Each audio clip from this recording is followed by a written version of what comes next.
In those shameful few days in April, we saw the biggest assault on the conditions and benefits system that we've seen in living memory. And it shows again, it's up there with Let Them Eat Cake. It exposes Osborne's claim of us all being in this together as one of the most fraudulent claims ever made by a British politician in our history.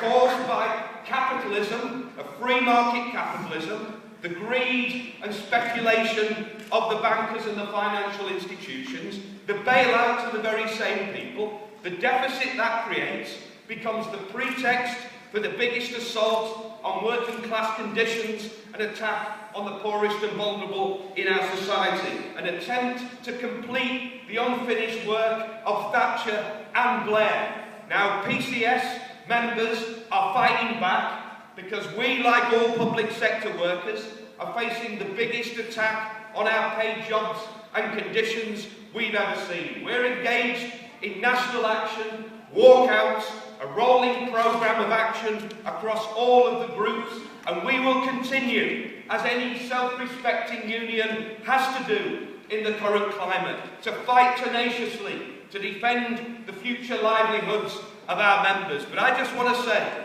we've learned a lesson, not just since the 30th of November. This is a lesson to be learned not just by PCS, but by other public sector workers as well, because there is no respite. We need coordinated action, not just amongst public sector workers. We need, yes, a day of action, and yes, a general strike as part of a sustained programme of industrial action.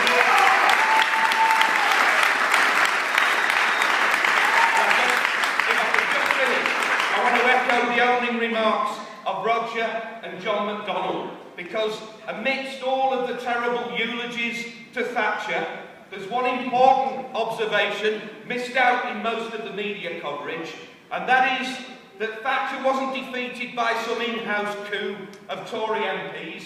Thatcher was defeated by a mass campaign of opposition to the poll tax.